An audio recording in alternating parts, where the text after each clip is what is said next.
Virreinato. Bueno, tenemos que el virreinato es un sistema de administración implementado por España en América. Este periodo duró casi 300 años. Duró desde el año 1542 hasta 1824. A ver, ¿por qué no ponemos en el año 1821 cuando San Martín hizo lo que es la independencia? Bueno, porque en el 24, no sé si se recuerdan, será una batalla por la cual los españoles son expulsados del Perú, en la batalla de Ayacucho, claro está.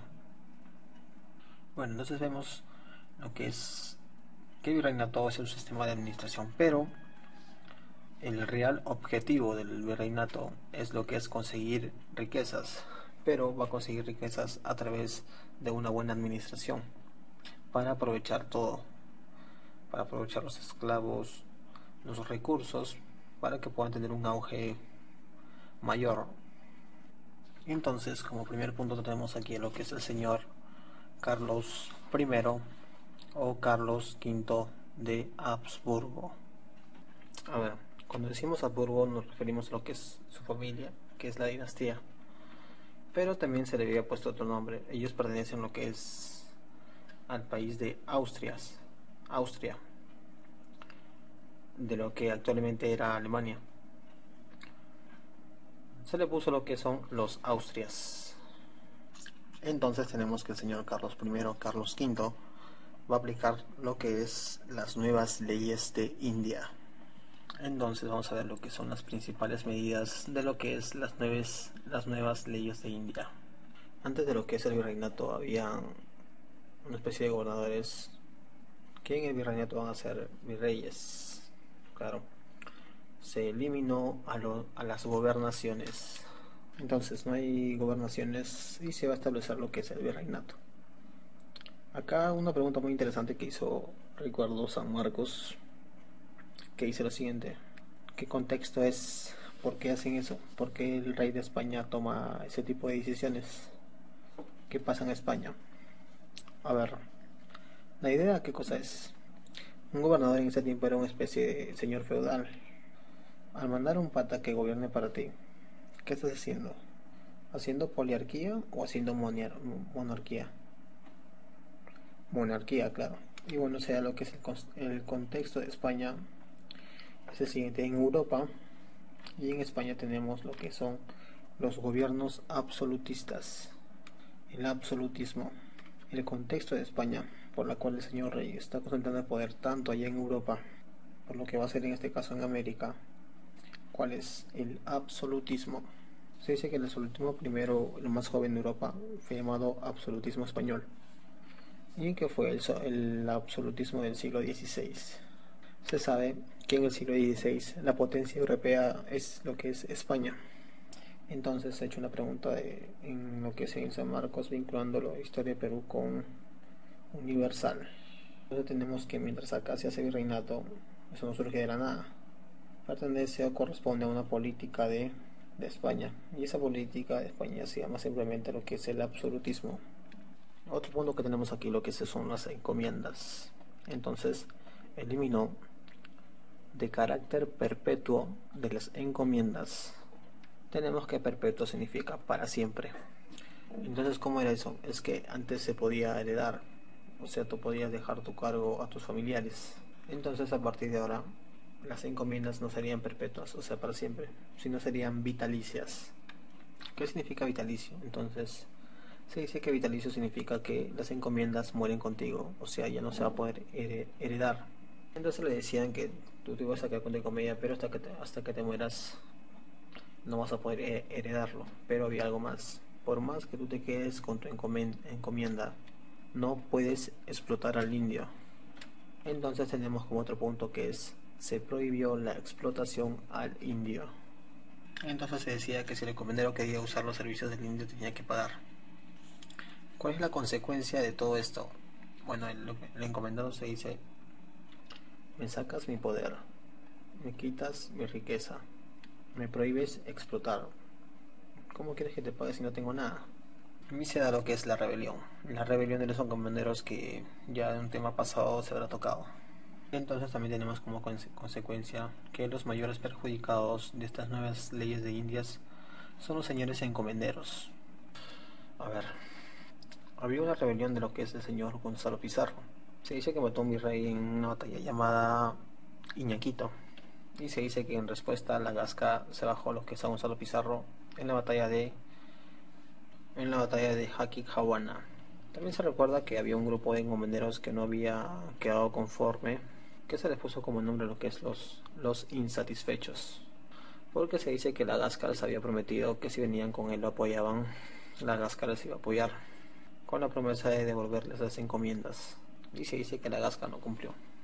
Bueno, con eso lo que es la rebelión había terminado. Se dice que los reyes no tienen las cosas claras, así que vamos a esperar todavía a lo que es a la espera de ese señor, el señor Toledo. ¿Cómo se llama eso? Se llama lo que es las reformas toledanas. Entonces vemos que las reformas toledanas va a ser muy vinculada a lo que es al virrey Francisco de Toledo. Se dice que el señor Toledo tuvo muchas ventajas. Se dice que era político y una especie de visitador anteriormente. Entonces, el señor Toledo, antes de ser virrey, hizo algo, una llamada visitas. Las visitas eran una especie de inspectores que venían a lo que es a América, chequeaban lo que pasaba, una especie de librito, e informaban lo que es a España. Y se dice que Toledo llega a lo que es de visitador. Dice que llega a lo que es en el tiempo de los insatisfechos y lo que es Vilcabamba, que hace los informes. Pero se dice que encima de hacer informes da propuestas.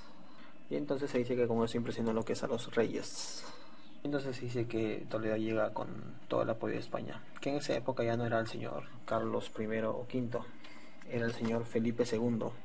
Entonces llega el señor Francisco de Toledo y a él lo consideran como organizador del virreinato. ¿Y por qué se le llamó así? Bueno, a ver, ¿cuáles son las medidas de Toledo? Él agarra y dice que se da cuenta de un problema. Se da cuenta que los indios estaban dispersos por todos lados. Entonces, para facilitar el trabajo de los indios en las minas y para que no se escapen, Toledo va a agarrar a todos los indios y le va a poner a un solo lugar.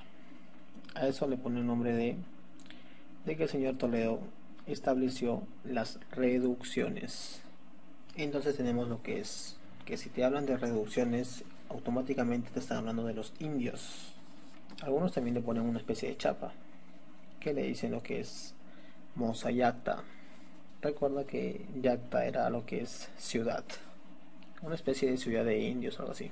Entonces acá tenemos lo que es otra pregunta de San Marcos, que preguntaron ¿para qué se hicieron las reducciones?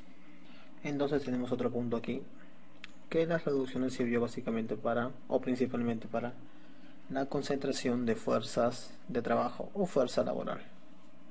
Y ahí también se aplicó lo que es unas llamadas cédulas, que era lo que es el registro de todos los indios.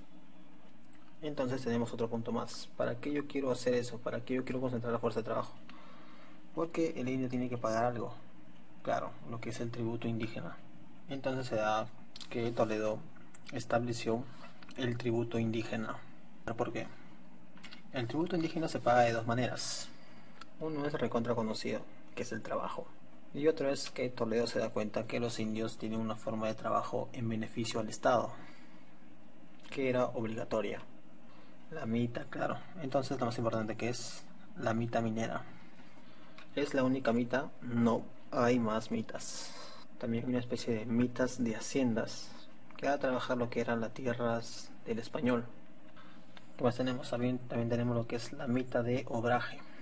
Los obrajes eran una especie de sitio donde se hacían artesanías. Y dentro de esa artesanía, la más importante era lo que es la textilería. Entonces también tenemos lo que es el otro mecanismo, que es el tributo indígena monetario. Los indios tenían que pagar en monedas. Entonces tenemos que el indio pagaba lo que es en trabajo y también en dinero. Y entonces ahí viene la pregunta, ¿de dónde demonios sacaba lo que es el indio dinero? A ver, se dice que el indio tenía que chambear, o sea, trabajar 3 meses lo que es en la mina. Solamente 3 meses. A ver, tenías un año y trabajabas lo que es 3 meses en la mina. Ese trabajo de 3 meses es obligatorio. ¿Cómo se llama eso? Mita. Pero se dice que le restaban luego. Entonces le quedaban lo que es 9 meses. ¿Qué tenía que hacer en los 9 meses? Trabajar. ¿Trabajar para qué? Para pagar lo que es el tributo monetario. Pero como el indio no tenía lo que es trabajo, se seguía quedando en la mina. Y entonces, ¿para qué les dejaba hacer eso? Para conseguir el dinero que le estaba pidiendo España. Se dice que en esta época se pagaba lo que es 8 pesos. Vamos a ponerle 8 pesos de plata. Se dice que al indio le pagaban lo que es una moneda máximo por mes. Entonces vemos que al indio le daban una moneda mensual, sin comida, sin ropa, sin nada. ¿Por qué? Porque estaba trabajando, ya no estaba lo que es en la mitad. Cuando vas a la mitad, ahí sí le dan comida, pero esta vez estaba trabajando. Se dice que el indio también hacía lo que es el doble turno. Se dice que a pesar, imaginemos que el indio se quede trabajando doble turno todo el año y consiga lo que son los 12 pesos. ¿Qué hacía? Se dice que el español igual se quedaba con los 12 pesos. Era una especie de mecanismo totalmente absurdo. ¿Cuál era la consecuencia de todo eso? Si trabajaba doble turno. Bueno, los indios morían por ese mecanismo tan absurdo que tenía España. A ver, entonces tenemos otro punto más que hizo el señor Francisco de Toledo. Él acabó con lo que es, acabó con la rebelión de Vilcabamba. No sé si recuerdan. Ejecutó y acabó con el último Inca, la cual se llamó Tupac Amaru I. Entonces tenemos que el señor Francisco de Toledo acabó con la rebelión de Vilcabamba ejecutando el último Inca, Tupac Amaru I. A ver, aquí también se da el ingreso de una institución para controlar las mentes. ¿Llegó qué cosa? Llegó el Tribunal del Santo Oficio, que también se le conoce como la Santa Inquisición. Y bueno, vemos aquí que la Santa Inquisición no puede lo que es ejecutar indios, a pesar de que los indios están evangelizados. ¿Por qué? Se dice que porque el indio recién está conociendo a Dios. Entonces tenemos acá que la Inquisición no podía lo que es ejecutar a los indios. Entonces, ¿quiénes sentencian a los indios? Ese nombre se le dio a los que sentenciaban a los indios, se llamó lo que es los extirpadores de ideales o idolatría. A ver, otro punto más. Se dice que Toledo agarra y se da cuenta que los indios no le hacen caso a los españoles, a los curas españoles. ¿Por qué? Porque el cura dominico predicaba lo que era en castellano. Y el problema es que el indio no sabía lo que es castellano. Y bueno, así lo que es los dominicos no podían evangelizarlos. ¿Qué hace el señor Toledo ahora? Aprovechando que en Europa, que habían dado lo que es el Concilio de Trento, sí que lo deben conocer, y que habían creado, antes de eso habían creado una nueva orden religiosa, la que fundó San Ignacio de Loyola, los jesuitas. Entonces, cuando Toledo llega, ¿qué hace? Toledo llega, lo que dice es con una mancha de jesuitas, y a eso se le llama, como otro punto más, que llegó la Compañía de Jesús. ¿Qué son los jesuitas? Se dice que los jesuitas se encargaron de unas dos labores principales. Uno que fue lo que es las haciendas y la educación. ¿Y qué van a hacer? Acá se va a dar lo que son las evangelizaciones de los jesuitas. ¿Cómo es eso? Los jesuitas empezaron lo que es la predicación del cristianismo a través del quechua. Y acá vemos que la evangelización estableció dos mecanismos que Toledo va a implementar. ¿Cuáles son ellas? Las misiones y las doctrinas. ¿Cuál es la diferencia? Se dice que las misiones son una especie de predicado del cristianismo en forma temporal, porque los que predicaban solamente permanecían en un lugar máximo una semana. A ver, doctrinas. Doctrinas se refiere más a lo que son los lugares donde ya hay iglesias. Estas son estables. Entonces tenemos que las misiones son temporales y las doctrinas son estables. Se dice que toda reducción tenía su iglesia. ¿Y cómo el jesuita tenía su iglesia? El jesuita tenía que saber obligatoriamente lo que es el quechua. A diferencia de esa época, a la diferencia de acá, a esa iglesia que estaba establecida en una reducción se le decía doctrina. Ahora acá, en esta época, puede ser un libro o una especie de idea. Entonces, eso es más o menos lo que es la obra de Toledo. Recuerda, reducción. ¿Cuál es el objetivo? Fuerza de trabajo. Tributo indígena, ¿para qué era? Beneficiar a España. ¿A través de qué? De dos maneras, el trabajo y lo que es monetario. Otra cosita más que hace el señor, acaba con la rebelión. ¿Qué más hace? Trae la Inquisición. La Inquisición solamente lo que es para europeos, científicos, musulmanes, españoles. Para indios que tenemos lo que son los extirpadores. Y Toledo, ¿qué más hace? Incorpora o trae lo que es la Compañía de Jesús, que son los jesuitas, que tenía como tarea lo que es la evangelización a través de dos mecanismos, misiones y doctrinas. ¿Cuál es la diferencia? Que misiones era temporal y doctrinas era estable. Y pasamos a ver lo que son las características más amplias de este sistema. Entonces vemos lo que es ahora la economía colonial.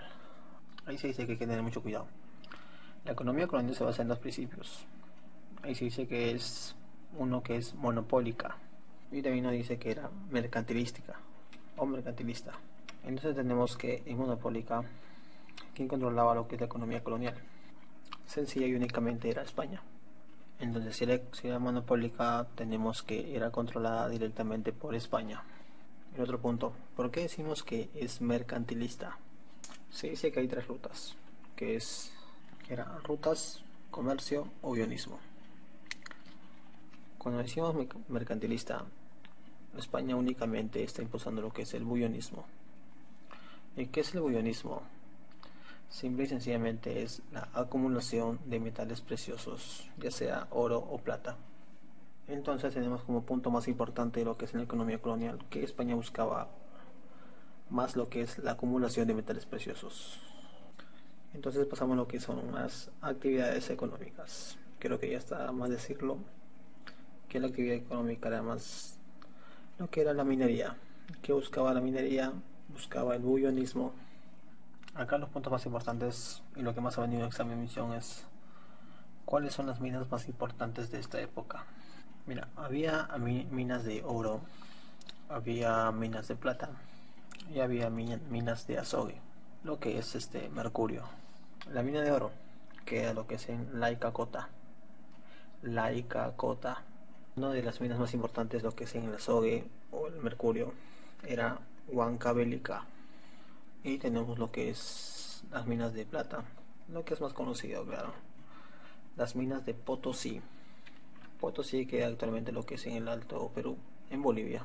Se dice que era el centro minero más importante donde la mayoría de los esclavos iban a trabajar.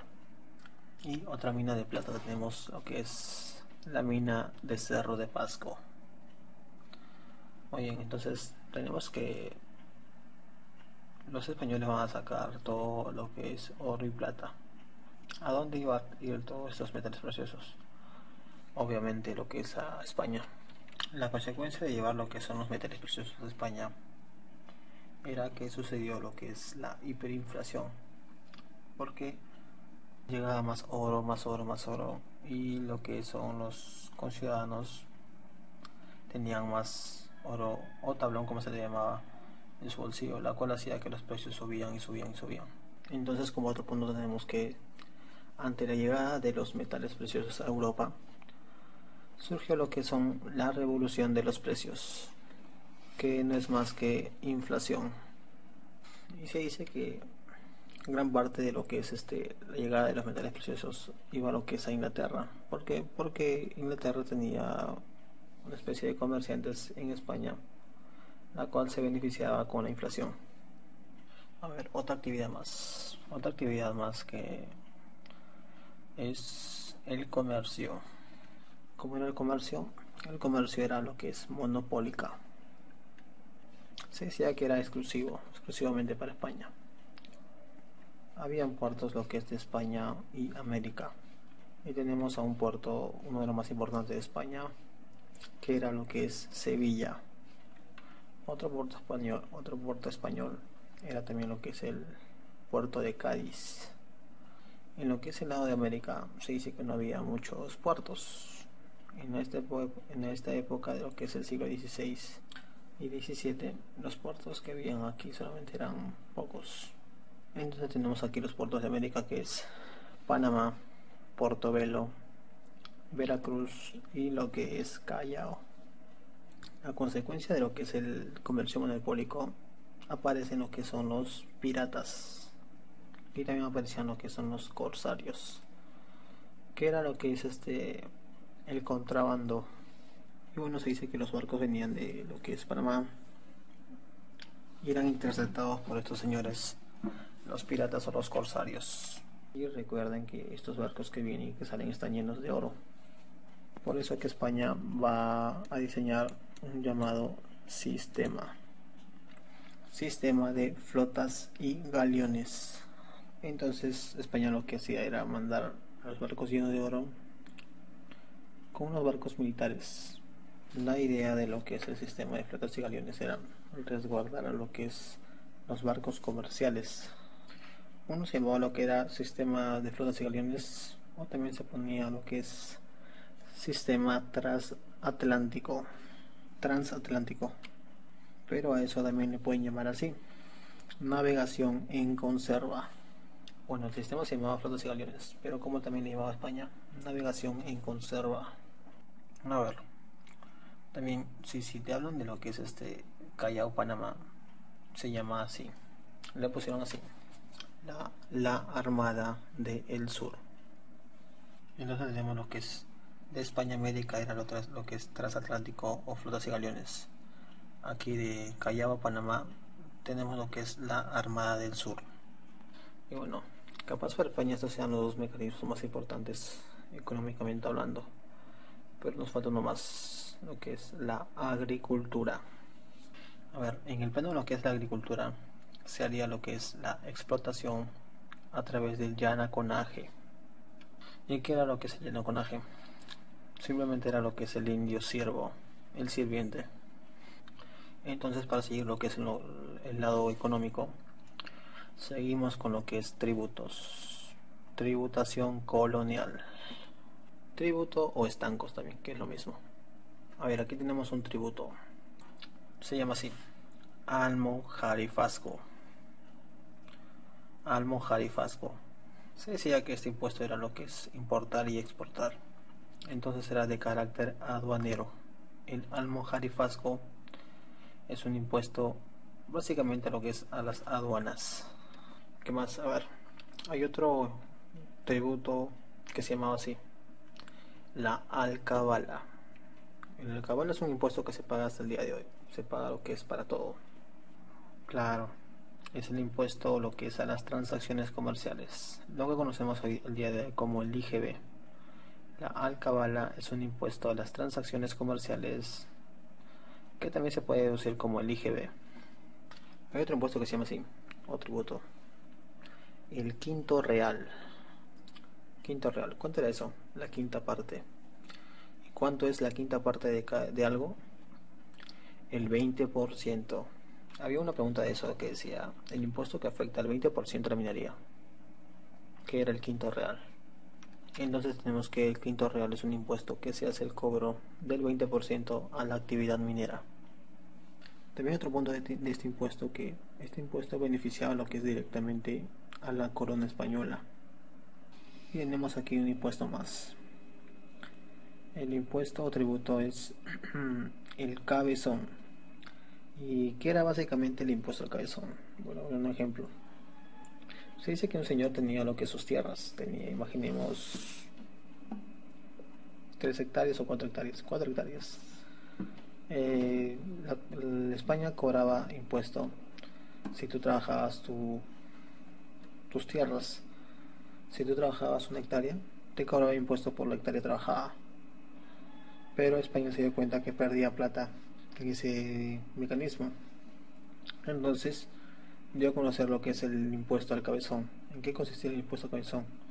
Trabajes o no trabajes tus tierras, vas a pagar el impuesto por las 4 hectáreas. Entonces tenemos lo que el cabezón es un impuesto a la propiedad rural no explotada. Impuesto a la propiedad rural no explotada. A ver, otro impuesto. Las averías. Esa fue pregunta creo que de la vía real. Impuesto a las averías. A ver, en lo que es en la Armada del Sur, lo que es del Callao a Panamá, tenía un conjunto de soldados, pero a esos soldados nadie le pagaba. Quien se encarga de pagarles son los mismos comerciantes. La gente que quiere que su mercadería llegue a Panamá tenía que pagarle su sueldo a estos soldados para que llegue sano y salvo a Panamá. Para pagarle su sueldo a estos militares o soldados, que se hizo este impuesto, el impuesto a las averías. Entonces tenemos que las averías es un impuesto que sirve para financiar a la Armada del Sur. Otro impuesto más. Otro impuesto más que se puso que fue lo que es el impuesto al cobo. ¿Cómo es eso? Lo que es en la colonia había lo que es los lingotes de oro. A esos lingotes antiguamente le llamaban lo que es las peluconas. El problema era que tú no ibas a ir al mercado con tu lingote de oro, pues. ¿Qué tenías que hacer? Acuñarlo. Pero había un solo lugar donde se acuñaban las monedas. Y por cada moneda que tú acuñabas tenías que pagar el impuesto. Entonces, para lo que es agarrar y acuñar monedas tenías que pagar un impuesto. ¿Cómo se llama ese impuesto? El cobo.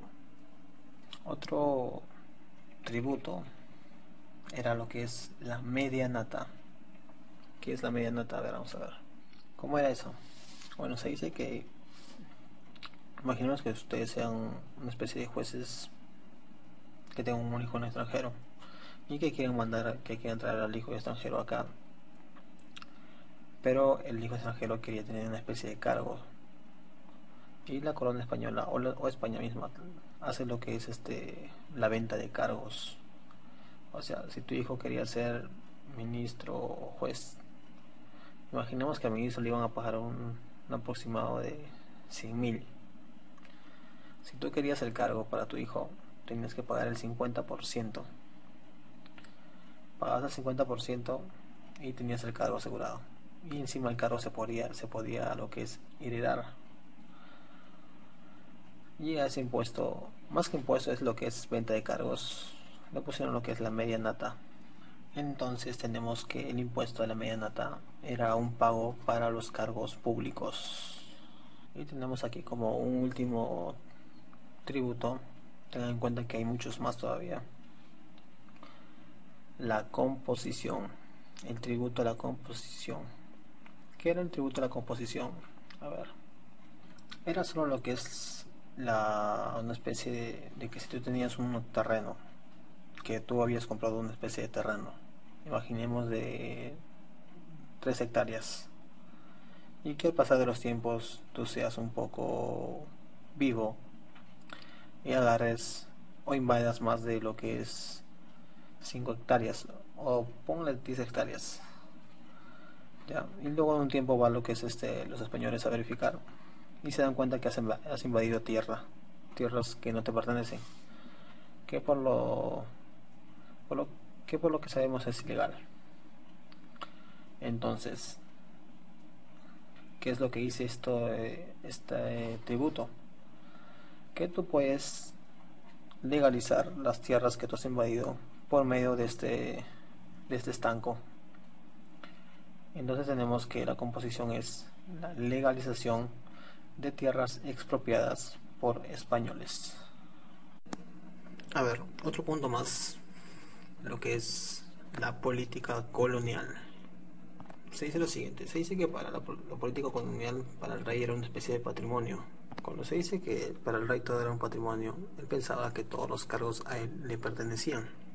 Por eso que muchas de las instituciones al final y al cabo eran manejadas por el propio rey. Ahora, ahí también se puede poner los ámbitos. Un ámbito que estaba totalmente ligado a lo que es España.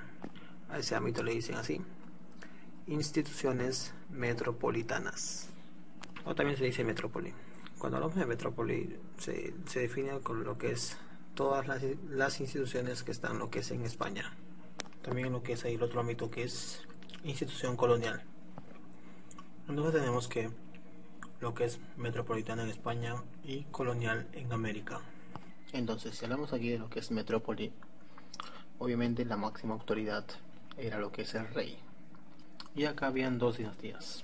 ¿Se acuerdan de la dinastía que empezó a gobernar lo que es virreinato? Claro, la dinastía Habsburgo. O también tenía otro sobrenombre, los Austrias.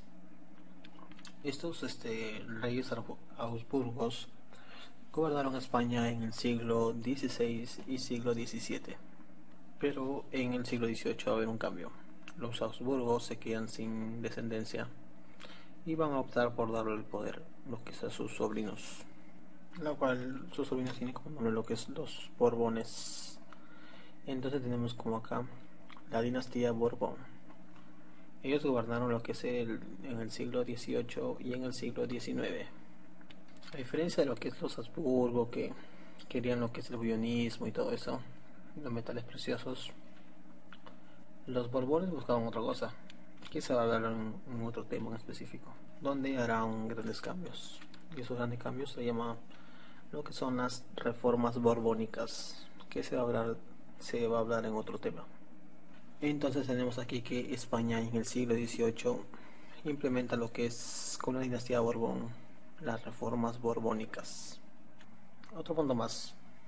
El rey tenía una especie de mecanismo a la cual le llamó el regio patronato, o también lo que decía lo que era el patronato real. ¿Y qué era lo que es el patronato real? Bueno, vamos a ver. Por ejemplo, ¿quién eran los que nombraban los curas? Papa, ¿no es cierto?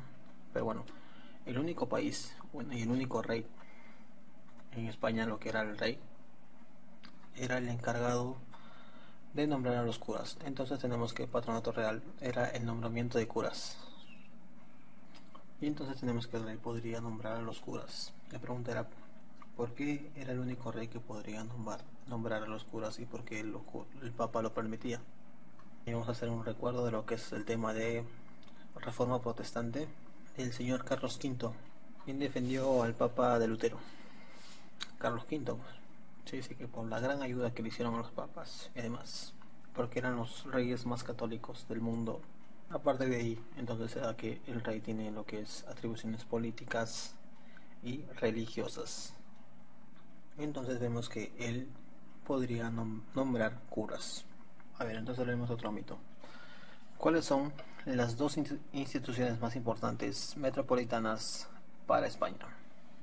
Uno de ellos se llamaba lo que es Real y Supremo Consejo de Indias, o también te iban a poner lo que es simplemente Consejo de Indias.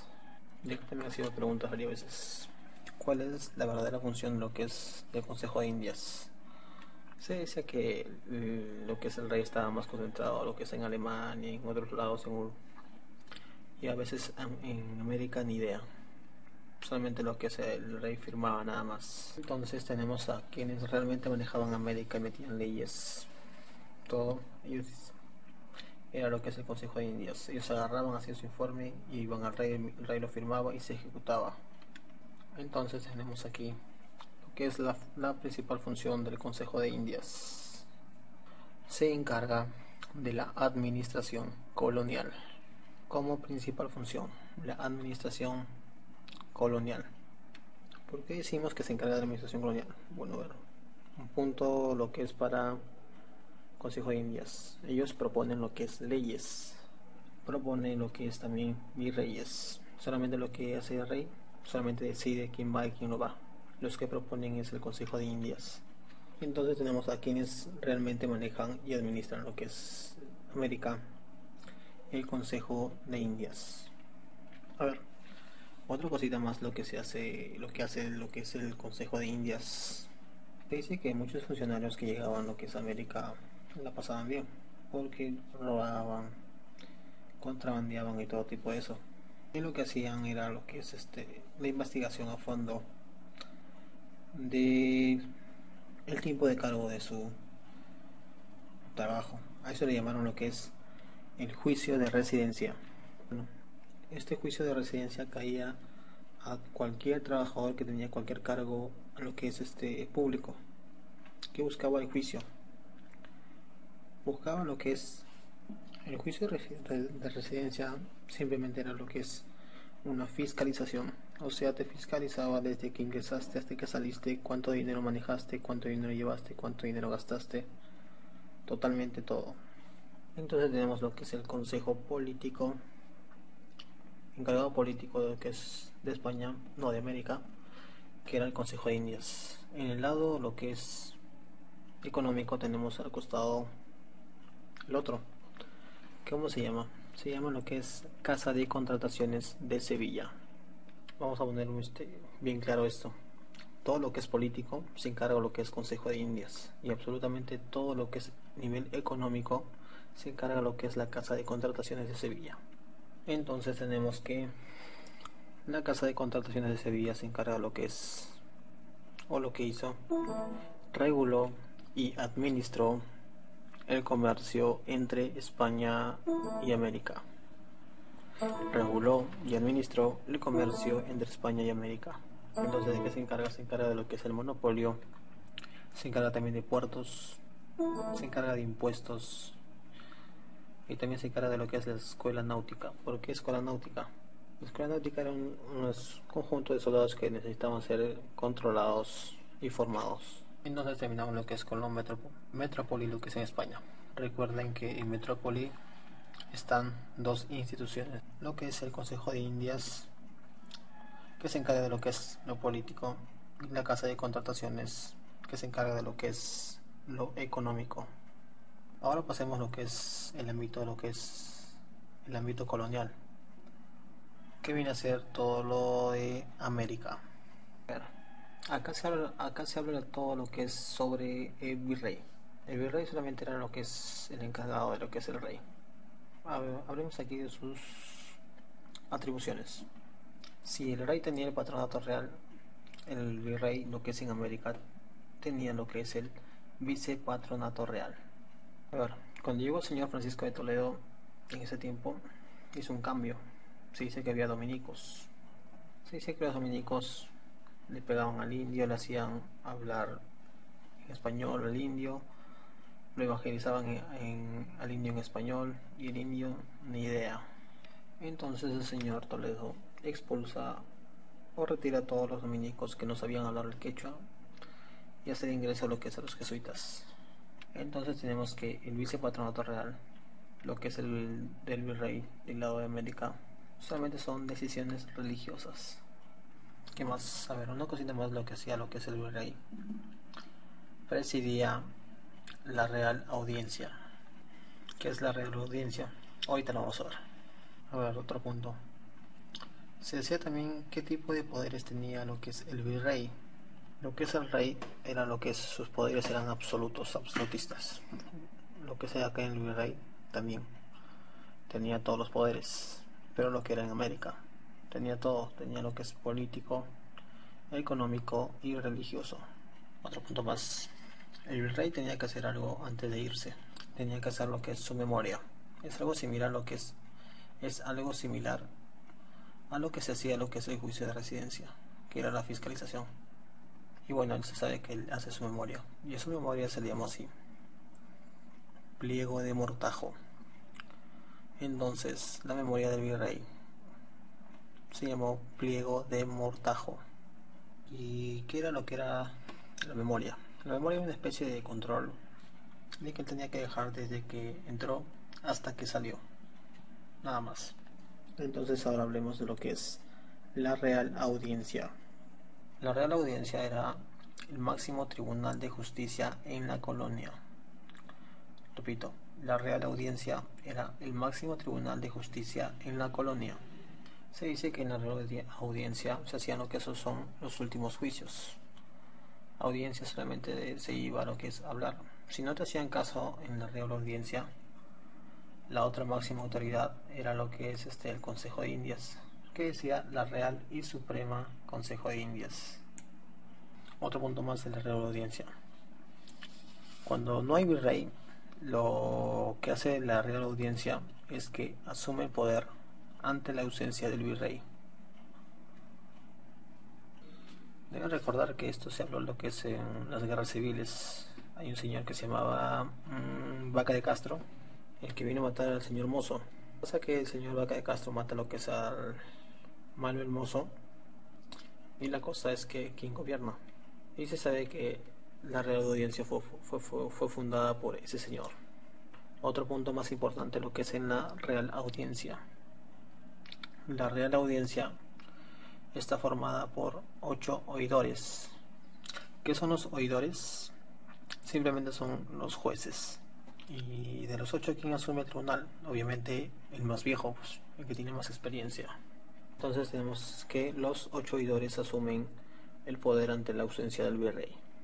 Otra más había lo que era los corregimientos. Era otra institución. Los corregimientos. Los corregimientos existían ya desde el año 1556, creo. Y los corregimientos van a ser solamente lo siguiente. Eran provincias coloniales. Entonces tenemos que los corregimientos eran solamente provincias coloniales. Estos corregimientos estaban a cargos de un pata que se llamaba corregidor. Y acá sí, con cuidado, porque fue varias veces pregunta, examen de admisión. ¿Cuáles fueron las funciones del corregimiento? El corregimiento es una gran provincia, imaginemos que es Lima. El corregimiento, como es una provincia, tiene algunas partes. Tiene lo que es reducciones. Ya saben lo que es reducciones. ¿Qué más tiene? Lo que es cabildos. ¿Qué son los cabildos? Ciudades. Cabildos son ciudades y reducción, como ya saben, pueblo de indios. Entonces, ¿qué es lo que hace el corregidor? Ir reducción por reducción a cobrar el tributo indígena, que puede ser también la mitad minera. Antes que se me olvide, lo que es concierne a la Real Audiencia, habían lo que es 8 reales audiencias en el Perú. A ver, audiencias. Audiencias era una en Lima, una en Buenos Aires, una en Quito, una en Bogotá, lo que es Charcas, que es Bolivia. Pero como estamos hablando de lo que es Perú, solamente Real Audiencia nada más. Entonces estamos en corregimientos, estamos hablando de que cobra lo que es el tributo indígena. Había una pregunta de examen de admisión ahí. ¿Quién se encarga de administrar Lima? El corregidor. Pero el regidor no está solo. Hay una persona que le ayuda a hacer todo este trabajo o recorrido, en el que prácticamente cobra lo que es el tributo indígena, el llamado cacique. Se deben de acordar de los curacas de los incas.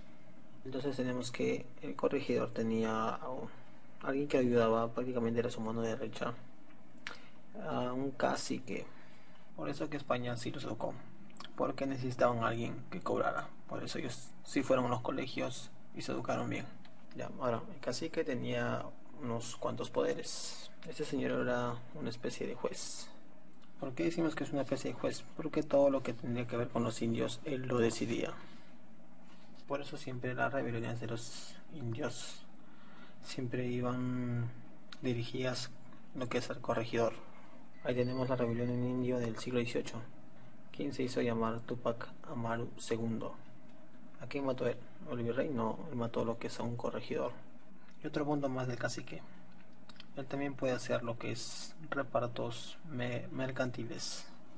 ¿Y qué era lo que era repartos mercantiles? Bueno, los repartos mercantiles eran las ventas forzosas a los indios. ¿Cómo las ventas forzosas? Se dice que el cacique traía cosas que no le servían al indígena, al indio, y los vendía, los triplicaba al 1000%, al 500%, la cual si no podría comprarlo, el indígena no podría ir a lo que es a la mitad, y el indio estaba obligado a comprar. Entonces esa fue una de las causas por la cual el señor Tupac Amaru se rebeló. Entonces, tras la impopularidad, estos corregimientos serían cambiados en el siglo XVIII de nombre. Vamos a hablar de lo que es en las reformas borbónicas. Se le cambió lo que es a los nombres de las intendencias.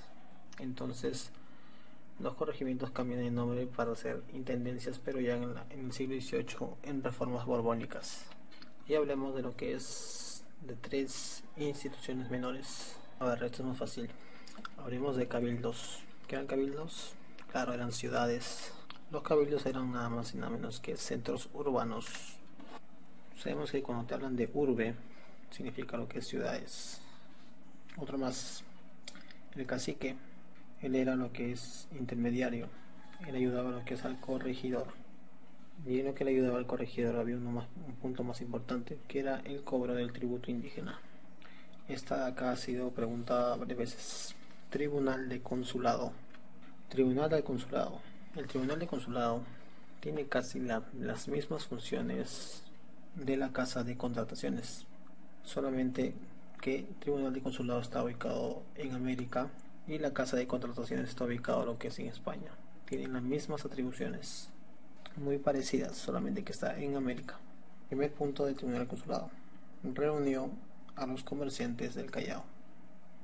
También lo que es regula el comercio en América, regula lo que es el comercio americano, y parte de lo que es la función de regular formó también esta armada para defenderse de los piratas y corsarios. Entonces tenemos que el Tribunal de Consulado formó la Armada del Sur. Entonces tenemos que el Tribunal de Consulado tiene como principal objetivo es la reunión de los comerciantes del Callao. Otro punto que hemos hablado, que es la regulación de comercio en América, y lo que forma lo que es la Armada del Sur. Y bueno, vamos a hablar de lo que es de la parte social y de la parte cultural.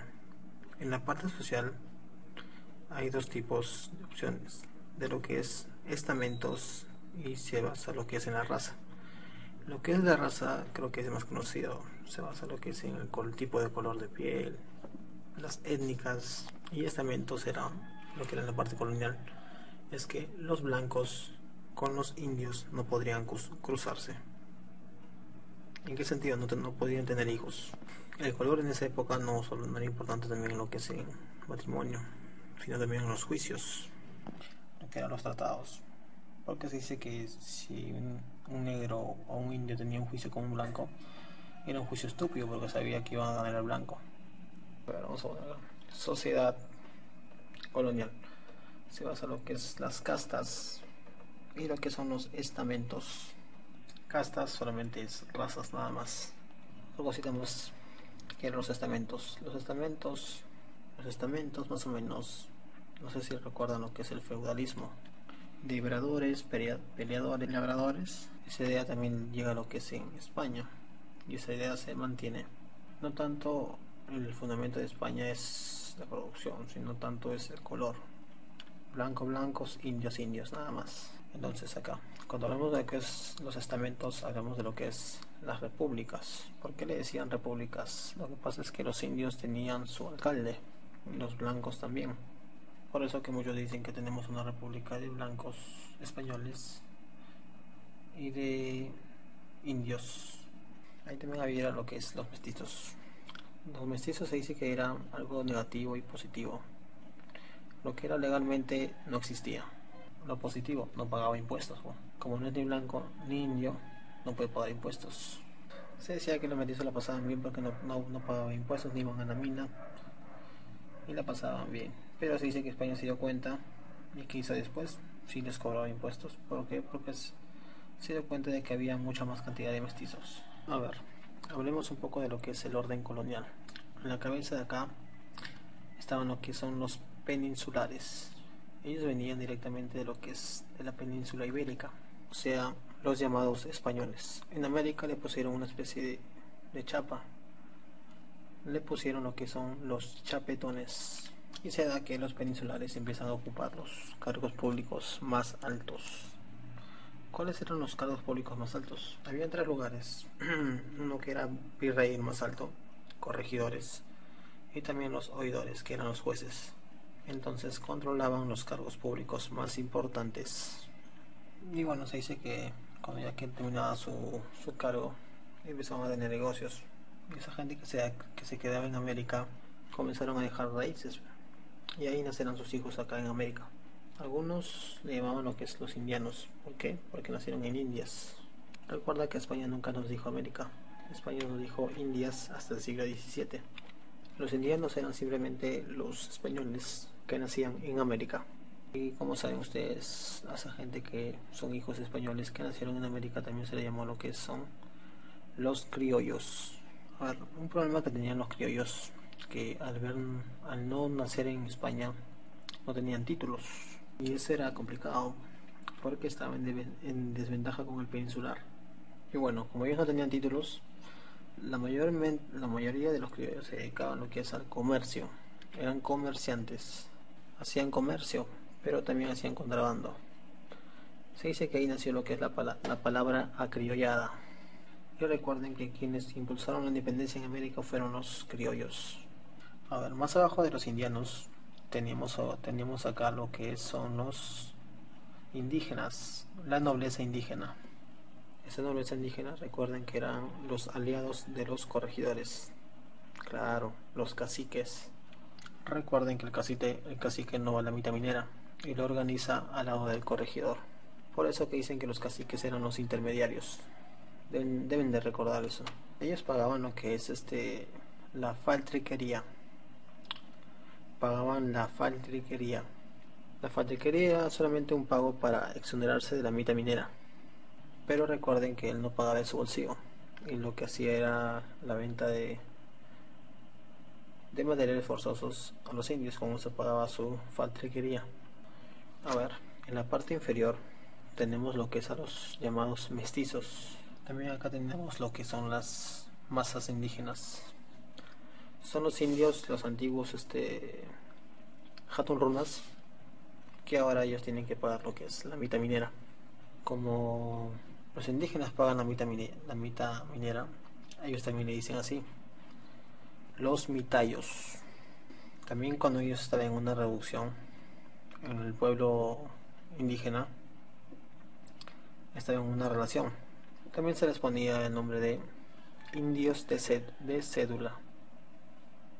Deben recordar que la cédula era la relación de todos los indios en una reducción. Y también, como saben, aparte de las masas indígenas, España trae lo que son los esclavos. La idea de todo esto era que los esclavos vayan a la mina, pero los esclavos no aguantaban. Ellos venían de lo que es el centro del África. Su labor era más concentrada en lo que es en la costa.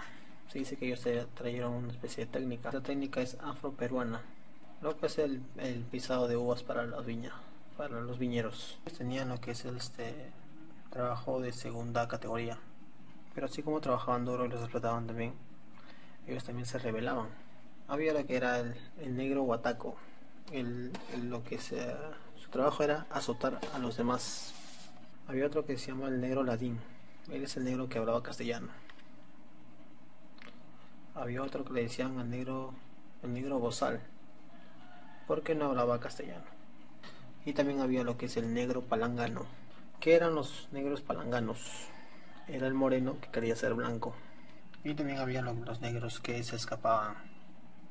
Ellos se llamaban lo que son los cimarrones. Se dice que estos cimarrones eran tan bravos que también hicieron sus aldeas. Las aldeas de esos cimarrones se llamaban lo que es las aldeas palenques. Ahora pasemos a lo que es la cultura en el virreinato. En la cultura colonial se puede hablar de varios aspectos, pero vamos a hablar de lo que son el aspecto de la educación. Se dice que la educación ahí era memorística, era lo que es dogmática. Dogmática se refería a que el profesor siempre tenía la razón. ¿Qué más? También es elitista. ¿Qué significa elitista? Que solamente se educa a una élite. También tenemos lo que es teológica. ¿Qué significa eso? Que es religioso también. A ver, Hay una educación para las élites que se da en las universidades. A ver, ¿qué universidades hay acá? La Universidad Real y Pontificia de Lima, que actualmente es la Universidad de Lima. No, que estoy hablando, disculpen.